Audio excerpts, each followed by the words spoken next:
So I've covered a lot of PC budgets in the past.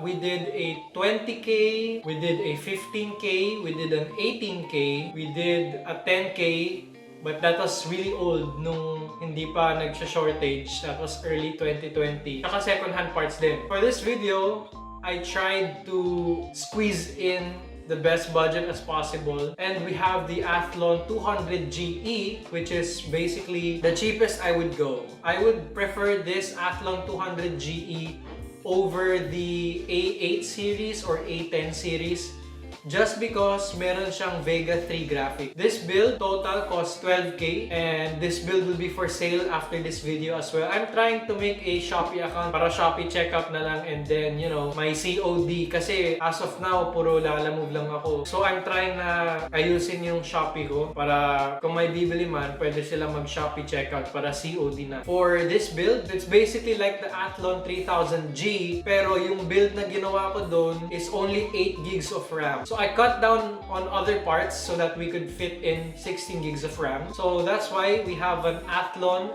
200 GE as well as a 120GB SSD. And for our RAM, we have 16 gigs of 2666 MHz RAM, and we also have A320M Pro MSI, again MSI A320M, and lastly our in-play case na may kasama ng power supply. But that's not all. I also purchased a 19-inch monitor as well as the best gaming keyboard, A4 Tech. Total, this cost 3,100 and this cost 400. So both of this combined costs 3,500 for the peripheral. So we can say our total build cost 15,500. Now let's get to the build.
Remove.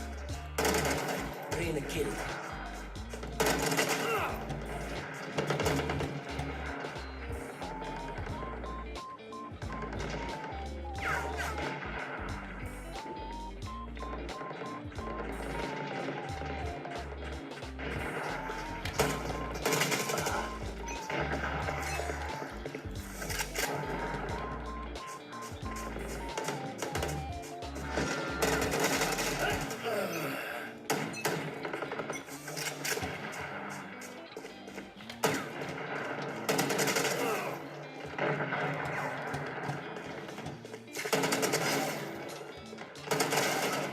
Out.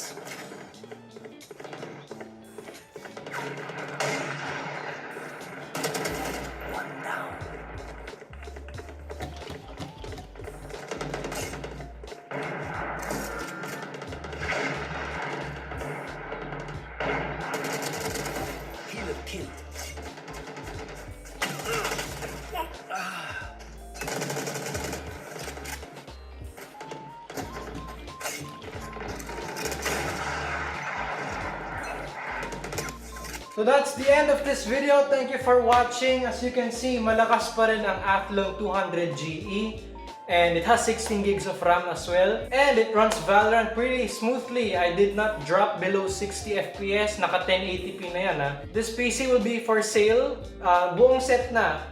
This will be for sale for 16,000 pesos. So parang dati lang na 16,000 din. So with this package, you get a PC, a monitor, and a keyboard and mouse. Yeah, the PC will be sale for 16,000. I will drop the link to the listing to FB Marketplace.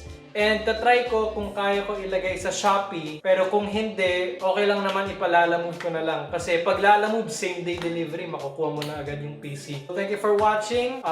This will be the last budget build under 20k. And hopefully, yung next budget build na gagawin ko will cost 25 to 30k na may GPU na.